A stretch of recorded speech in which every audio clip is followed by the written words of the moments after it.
Would you like to introduce us? Oh, sure. Welcome to the Coaching Mixer.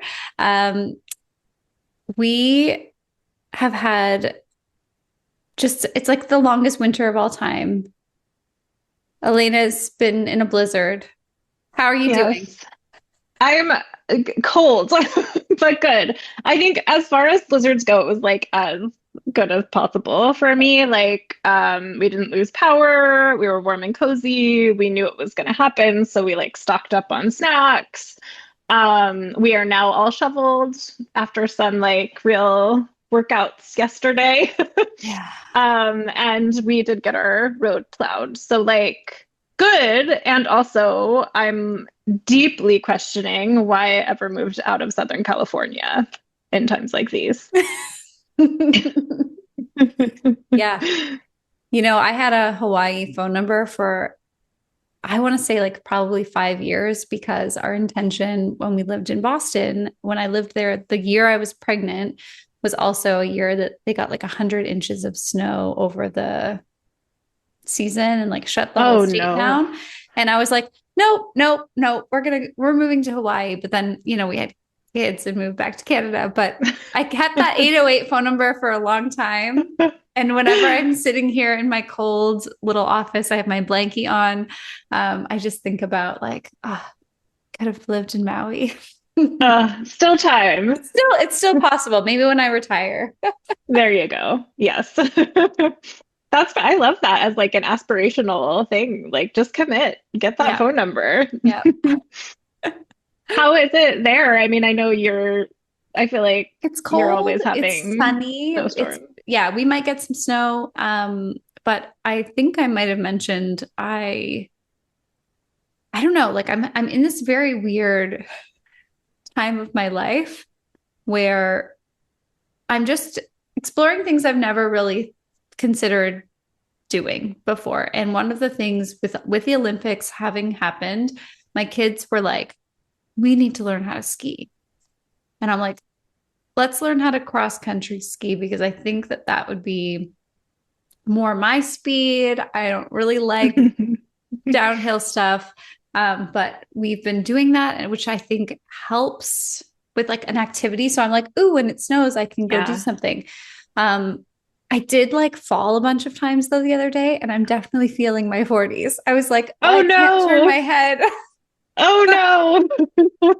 Yes, learning to fall seems to be a key that of something I have not mastered. But yeah. Yeah. I am honestly a little surprised you aren't all Canadians are not taught No, how to ski from like the womb.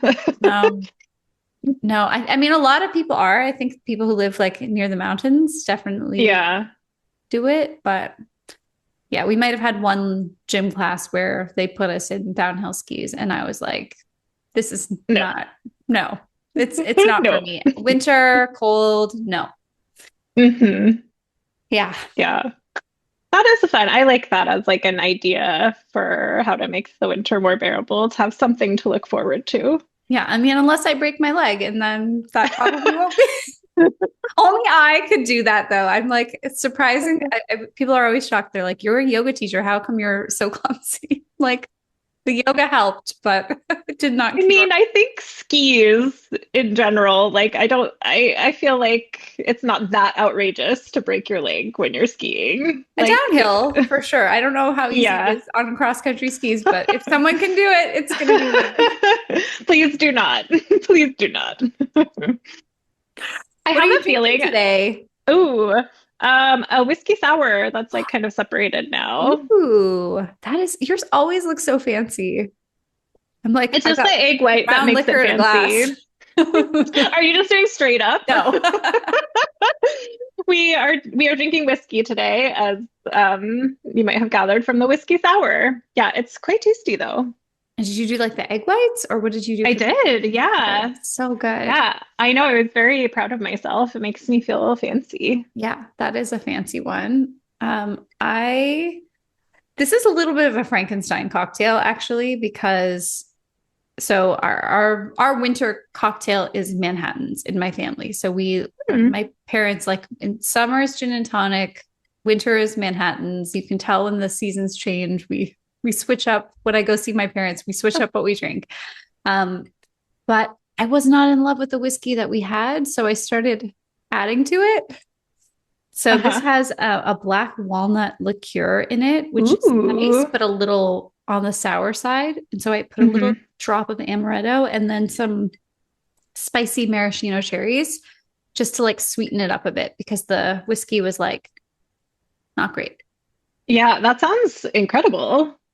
Let's see. No, not so much.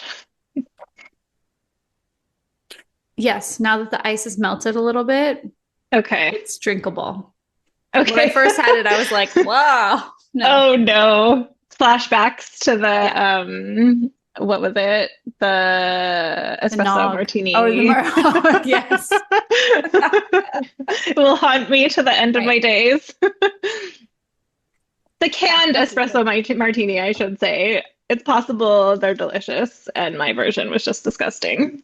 Mine was good, actually. That was good. Okay, so what are we talking about today? We've had a couple episodes. The last few have been maybe a little more on the serious side, Hmm. which is important and it's great. Um, but I think given that we are both drinking stronger things today, we might want to, we're going to lighten the mood. Needing an escape from the snow. I was thinking, like, I wonder if all of the episodes we record over the winter are just going to be like dark and Yeah. somber in Yeah. tone, and then as soon as spring hits, we'll be like, woo! Yes, I think, I mean, it'll be fun to know. Yes. Um, One thing I wanted to talk with you about specifically because you do work with so many creatives. Hmm. Um, and I've started working with some folks who are working on books. It's one of those things. It's like I'm writing a book, so I'm talking about it. And a lot of the people who maybe have been kind of in my world but are working on that now are deciding that now's a good time to have me as a coach because I can really relate and sometimes commiserate and ultimately helpfully coach them through it.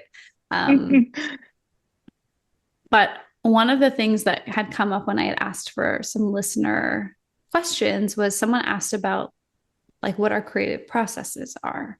I thought it'd be really Hmm. fun to talk about this because we're right now we're recording a podcast and a lot of people have very fixed ideas about what that looks like.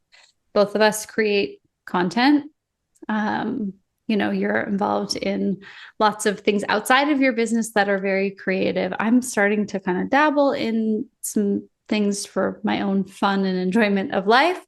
um, but I know this is kind of like a mystical thing for a lot of people around how do you remain creative, maybe so like maybe we start in like the context of your business. Hmm. So I'd love to hear if you don't Sure. mind sharing. Okay. Um, I guess there are a lot of different elements to this. I will say my primary inspiration for my business is myself. I hope that doesn't sound egocentric, but like Oh, it's it's fair. like I get a lot of my content for other people from things that I am struggling with. Yeah. And so I usually like sometimes I need a little distance from the thing, but sometimes like I actually help myself process through something by like figuring out how to help other people who are Mhm. struggling with the same thing. So like more concretely, like when I was more directly doing a lot of content around writer's block, that was like inspired by my struggle where I was like, I should write something. I should write a post or more posts on Instagram or blog posts or something. And like feeling like crickets in my head. And then like kind of working through in real time how to move through that.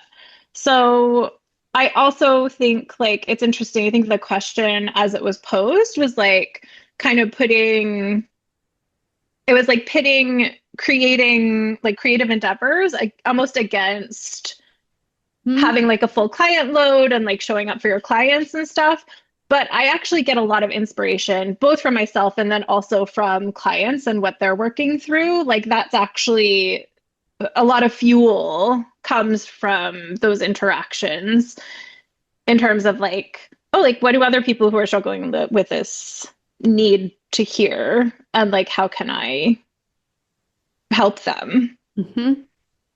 And like, of course, I understand like if I have a client load such that I'm feeling depleted at the end of the day, then maybe I don't have capacity for a lot of creativity.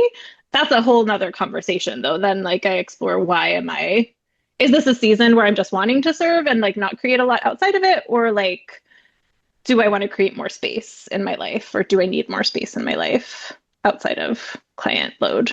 Yeah. I don't know. I just talked a lot. No, What no, are your thoughts? that's so good. And I think, it's funny because I know you were kind of joking. You're like, I hope it's not egotistical to say, but I think that a lot of times people don't realize that there's so much good content in whatever it is we're struggling with. Mm-hmm. Um, we've talked before about like, is it ethical to coach someone who you've never been through what they've gone through? Um, and we have ideas about that, but I think it's actually really hard to create effective content that like means something to someone if you haven't experienced something hard. And you know I do think being a business owner is actually inherently very creative because you are taking in some crazy idea from the ether and you're turning it into something that gives you a job and hopefully helps a lot of people. But a lot of folks are like, well, I can't coach on something or I can't consult on something that I haven't figured out completely. And Mm, I kind of feel like I wish I could kind of delete that thought from people a lot of times because I'm yeah. like, no, you're in the thick of it. This is when you can actually use what's going on for you as the best raw material. Like if you figured out how to I'm working on something right now. I was like helping someone with their calendar. I'm like, ooh, this has to be a program. Like I want to help people figure out their like productivity and their calendaring when everything's not always up to them. And we have all these Mm-hmm. really pretty systems and planners and all the things. But what does it actually look like when you are juggling work, family responsibilities, things that come up in your business that you really are not in your control? You're trying to have a life, you're trying to do the self care, you're trying to do all the things. I have a method for doing that came up because I used to get so overwhelmed and I hated planning so much. Mm-hmm. So that those things like become the tools that we get to teach. And I think a lot of times people get frustrated and instead of thinking like, I'll use the writer because like I'm like, we think like a writer because if we look at a plot of a good story, there has to be something juicy, there has to be something hard, there has to be something to overcome. And if you can keep a journal on how you do this, if you can articulate the tools you use to do it, that is your next $100,000. Like that is money in the bank because you can actually bring something valuable to your clients. Yeah, 100%. I also think a lot of times when people think that they can't coach on something until they've like, I forget the language you used exactly, but like until they've mastered it Right. or have overcome it, um, they're thinking in an unhelpful binary of like struggle versus like post struggle. Right. But I don't think people can make that leap Mm-hmm. overnight. And I think actually the most helpful thing we can do is to show people like what is the tiny next step they can Yes. take. Yeah. And it's actually not that helpful for me to look at someone's content who is like I overcame that completely. And like now I'm the Mhm. after picture and Yeah. everything is wonderful Now I live on the because moon. now I live on the moon and I somehow sunbathe here and all is wonderful. Um, I feel like this drink is a little stronger than my previous ones, also, just FYI. We're like I five love it. minutes in. It's gonna Love be it. fun. Um, I don't think that's actually not helpful to me because it feels so distant from me. I guess like literally because they're on the moon, but also like emotionally, it feels too distant. I'm like, I don't understand how to get from here to there. I don't think it's even possible for me. Maybe if I were a different person. And that's not helpful. But if I am like in the trenches of writer's block and someone can show me not necessarily like how to publish a best-selling novel, Hmm. but how to get 100 words on a page in 5 minutes, Yeah. that's like everything that I need. And so if you can make tiny, tiny steps forward, no matter where you're at, no matter how small you think those steps are inconsequential, like it's just if you can create some movement, Hmm. that is infinitely helpful to Yeah. people. And I would argue much more helpful than like the extreme. I'm with you, and I think that it's like the best news. I was talking with someone about this the other day who was like asking me about like my process for creating podcasts and videos. I was telling her about what we do. I'm like, oh, well, we make a drink. Sometimes it has alcohol in it. We decide maybe something we might want to talk about. And then an hour usually goes by and we're like, oh, okay, let's wrap this up.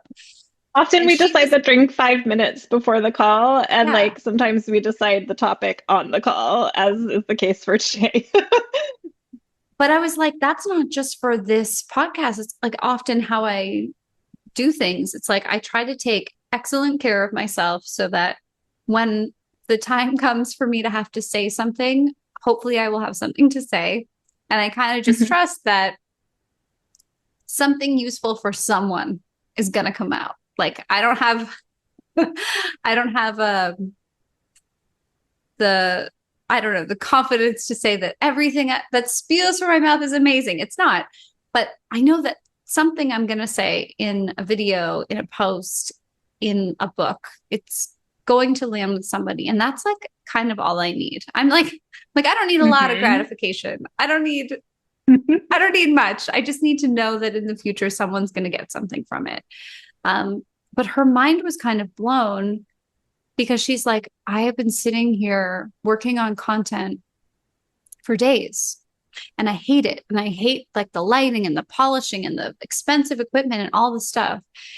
And so we kind of talked about, I was like, well, what are people buying from you? Like, what do you want them to feel when they're watching your videos? And she was like, I want them to feel like I see them. And I'm like, okay, her business, I won't share too much for just for privacy, Sure. but I'm like her business takes people through a pretty intense transition that is going to create it's going to require them to let go of an old identity, let's say that. Hmm. That is terrifying for a lot of people. And I was like, do you think that someone is going to feel more safe hearing about this from you if you are with perfect lighting, a dim background, like full makeup, power suit? Like, do you think that's like more reassuring to somebody? Or is your actual life like she's really living the dream? In my mind, this is a woman who has like figured out life and is doing it Mm. well and is like joyful and warm and totally incredible. I'm like, would it be better for them to like see you on a walk with your dog in the middle of the Hmm. day or going out for Hmm. lunch with your husband on a Wednesday? I'm like, that what you're living is what your clients actually want. Right. Not That this level of like like freedom. idea of perfection. Yeah. And so I thought it was interesting because I'm like, we tend to adopt the creative process of someone else, usually an expert, usually somebody who's like, I don't know, if a famous writer says, well, I spend 8 hours a day at my desk Oh, writing, and it doesn't matter. Like, is it Stephen every Pressfield, The War of day. Art? Like, he's just like, it's a battle, you and your writing. It's just war every day. I'm like, I liked that book at some point in my life when I was a different person, but now I'm like, Mhm. about 90 minutes tops in me when it comes to writing. And these Mhm. days, I am dictating my book to my computer Mhm. and letting it write it, and then I will do the editing. Yeah. So I think it's really like interesting because we can adopt what we think the right creative process is, but it may have nothing to do with us, it may have nothing to do with what our clients actually need. And it may actually make the result really hard to create. Yeah. I'm a huge fan of following ease when it comes to creativity. Mhm. Um, and I think there's something to be said for like buckling down and putting in the hard work and whatever. But like especially when you're starting, or especially if you're feeling like creatively blocked or are struggling with like finding your voice, I am a huge fan of following ease. Like, and I literally will like walk my clients sometimes through the process of asking them what would feel easy in the direction of whatever it is you're trying to do. So like if you're trying to like show up on social media more to promote your business, what would feel easy? Or if not easy, like what feels like doable? Like what's a step that feels like you could take it without a whole lot of like brain drama or Right. coaching. Right. And then I find like if you give yourself permission to do that and then get creative around ways to like turn up the volume on that a little bit, it's kind of magical what you can create. You can actually end up doing like huge things that would have seemed impossible by following what feels easy and then amplifying them. Okay. And I know that someone listening to this has a thought that if it's easy, it doesn't count. Ah, mhm. Can you tell me what you say to people? Like, because I think that that's often why people choose work ways of working that are not actually in alignment with their energy levels, with the way they put things out. Like my client, for instance, she knows her people so well. She could sit down, rhyme off a whole thing. Her teaching is really powerful. When she's coaching, it just kind of flows out of her. And yet it's so interesting that the process that she selected for herself is like scripted, artificial, Mhm. really like high maintenance and Mhm. not at all her vibe, Yeah. because it's like, well, that's the way it's supposed to be done. Mhm. Because the way I normally do it is just too easy. Yeah. So I think I could go on a whole soapbox about this, but like if I were actually coaching someone around this, I would go back similarly to what you did. I would go back to like why are they doing this? What is the point? Is it aligned for them to follow this very strict set of rules? Mhm. Most often that's not the case. I'm open to that being the case, maybe so, but then I think at least they know it's in alignment and then we can like troubleshoot around that. But like in the case with your client, it was not actually in alignment. And so I think actually part of what makes it feel difficult, let me see if I actually have the brain capacity for this after half of a whiskey sour I articulating this. like it. I like it. I think I think often a big part of what makes doing things a certain way feel difficult is not necessarily the mechanics of them, but rather like the resistance that we feel toward doing something that like sometimes our subconscious is alerting us to the fact that it's not actually in alignment with what we want to be putting out in the world. So like I would be curious with this client if like sure maybe there was a rule but maybe she was like subtly resisting this idea of perfection that she thought she had to perform on behalf of herself and on behalf of like what she's creating in the world and on behalf of her clients. It's not necessarily a conscious thing, but I think there can be a lot of wisdom in our resistance. So sometimes it is the mechanics of a thing that don't feel right, but sometimes if something is feeling difficult, it's not because it's like morally superior to do, or like it's not because you're undisciplined or I don't know, lacking some sort of like ferocity that you need in order to succeed, but because your body is like rejecting this idea that creating should feel difficult. Mm-hmm. Because I don't actually think, I think humans have like an innate drive to create when they're in conditions that feel like safe and supportive. Mm-hmm. So I think, yeah, I don't know. I just talked a lot, but Yeah, no, it's good. And I think it's really well said. Um, I'm like even just reflecting on this for myself because as a younger person, I had a lot of perfectionist tendencies. Like there are things that normal grown-ups know how to do that I don't do because I wasn't good at them when I was like 6 and I just like didn't do it. Like I don't know how to ride a bike Mhm. Mm. because I'm like, ooh, that looks like it could hurt me. And if I can't just like do it in one afternoon and I'm gonna fall and hurt myself, no.